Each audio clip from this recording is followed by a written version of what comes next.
તો નમસ્કાર મિત્રો, આજે આપણે જોવાના છે ગુજરાતના 50 મોટા અને મુખ્ય સમાચાર. જો ચેનલ પર નવા હો તો ચેનલને સબસ્ક્રાઇબ કરી નાખજો મિત્રો. તો ચાલો શરૂ કરીએ તાજા સમાચાર. અમદાવાદ અને સુરતમાં પોલીસનું મેગા સર્ચ ઓપરેશન, 50 લાખનો પ્રતિબંધિત ચાઇનીઝ માંજો જપ્ત.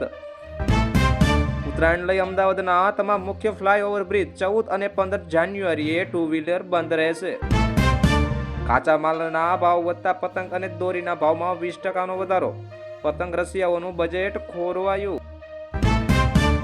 મુખ્યમંત્રી દ્વારા કરુણ અભિયાન 2026નો પ્રારંભ. ઘાયલ પક્ષીઓ માટે રાજ્યભરમાં હેલ્પલાઇન નંબરો જાહેર. સુરતી ઊંધિયા માટે ગૃહિણીઓએ અત્યારથી બુકિંગ શરૂ કર્યા. શાકભાજીના ભાવ આસમાને. નલિયામાં તાપમાન 5 ડિગ્રીએ પહોંચ્યું. રાજ્યમાં કોલ્ડ વેવની આગાહી. હવામાન વિભાગની આગાહી મુજબ ઉત્તર ગુજરાત અને સૌરાષ્ટ્રમાં કેટલાક ભાગોમાં કમોસમી વરસાદની શક્યતા. ડુંગળી અને બટાકાના પોષણક્ષમ ભાવ ન મળતા ડીસા અને ભાવનગરમાં ખેડૂતોનો વિરોધ. નર્મદા કેનાલમાં પાણી છોડવા માટે સૌરાષ્ટ્રના ખેડૂતોની ઉગ્ર માંગ. રવિ પાક સુકાઈ રહ્યો હોવાની રાવ. ગીર સોમનાથમાં વાતાવરણમાં પલટાને કારણે કેસર કેરીના પાકને નુકસાન થવાની ભીતિ. રિવરફ્રન્ટ ફ્લાવર શોમાં વીકેન્ડ પર રેકોર્ડ બ્રેક ભીડ. ટિકિટ ભારી પર લાંબો કટારો. અમદાવાદ મેટ્રો ફેઝ 2ની કામગીરી અંતિમ તબક્કામાં. ગાંધીનગર સુધીની કનેક્ટિવિટી જલ્દી શરૂ થશે. રોંગ સાઇટમાં વાહન ચલાવનારો સામે પોલીસ લાલગુમ. એક જ દિવસમાં 500 મેમો ફાડ્યા. અમદાવાદ મ્યુનિસિપલ કોર્પોરેશનનું ડ્રાફ્ટ બજેટ રજૂ. પ્રોપર્ટી ટેક્સમાં વધારો થવાની શક્યતા. શિયાળામાં સિંગ તેલના ભાવમાં ડબ્બે 50 રૂપિયાનો વધારો. ગૃહિણીઓ પરેશાન.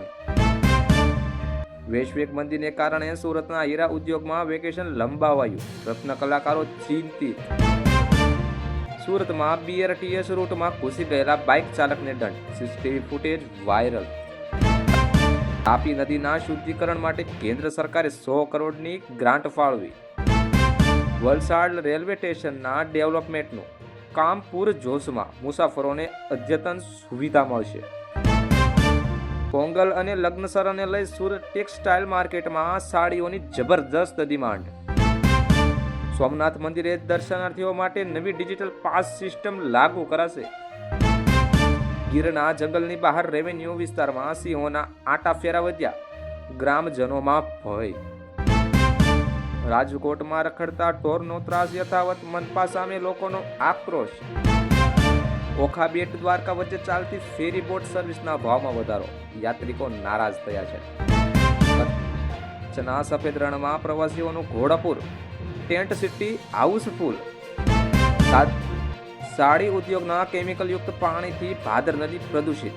પ્રદૂષણ બોર્ડની નોટિસ. શક્તિપીઠ અંબાજીમાં સુવર્ણ શિખરની કામગીરી ઝડપી બનાવી. ભક્તોમાં સોનાનું દાન. દૂધસાગર ડેરીએ પશુપાલકો માટે દૂધના ખરીદ ભાવમાં પ્રતિ કિલો ફેટ ₹10નો વધારો કરાયો છે. વડોદરાના હરણી તળાવની સુરક્ષા વધારાઈ. બોટિંગ માટે નવા નિયમો જાહેર. પંચમહાલમાં નકલી ડોક્ટરો પર આરોગ્ય વિભાગની તવાઈ. 3 ક્લિનિક સીલ કરાયા. કેવડિયામાં જંગલ સફારી જોવા માટે ઓનલાઈન બુકિંગ ફૂલ. પ્રવાસીઓનો ધસારો. ધોરણ 10 અને 12ના બોર્ડના વિદ્યાર્થીઓ માટે હેલ્પલાઇન શરૂ. તણાવ મુક્ત રહેવા માર્ગદર્શન. સરકારી ભરતીમાં પેપર લીક મામલે ગુજરાત ATSએ 2 વધુ આરોપીની ધરપકડ કરી છે. રાજ્યની પ્રાથમિક શાળાઓમાં શિક્ષકોની હાજરી માટે ફેસ રેકગ્નિશન સિસ્ટમ ફરજિયાત કરાશે. કેનેડા અને ઓસ્ટ્રેલિયાના વિઝા નિયમો કડક થતા ગુજરાતના વિદ્યાર્થીઓ હવે યુરોપ તરફ વળ્યા. GPSC દ્વારા વર્ગ 1 અને 2ની નવી ભરતી માટેનું કેલેન્ડર જાહેર. કચ્છના દરિયાકાંઠેથી બિનવારસી ચરસના પેકેટ મળવાનો સિલસિલો યથાવત થતા BSFનું પેટ્રોલિંગ વધ્યું. ડિજિટલ અરેસ્ટના નામે અમદાવાદના વૃદ્ધ સાથે 50 લાખની છેતરપિંડી. રાજકોટમાં સોની વેપારીની આંખમાં મરચાની ભૂકી નાખી લૂંટનો પ્રયાસ. લોકોએ આરોપીને ઝડપ્યો. વડોદરા નજીક ફાર્મ હાઉસમાં ચાલતી હાઈ પ્રોફાઇલ દારૂની મહેફિલ પર પોલીસના દરોડા. અમેરિકન નાગરિકોને છેતરતું બોગસ કોલ સેન્ટર અમદાવાદના એસજી હાઈવે પરથી ઝડપાયું. સૂર્ય ગુજરાત યોજના અંતર્ગત સોલર પેનલ લગાવવા માટે સબસિડીની રકમ છૂટી કરાઈ.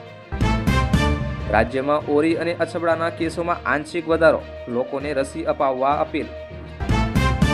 ગુજરાતની દીકરીને નેશનલ સ્વિમિંગ પુલ ચેમ્પિયનશિપમાં ગોલ્ડ મેડલ જીતી રાજ્યનું ગૌરવ વધાર્યું. સ્માર્ટ મીટરને લઈને ગ્રાહકોની ફરિયાદ વધી, ઉર્જા વિભાગે તપાસના આદેશ આપ્યા.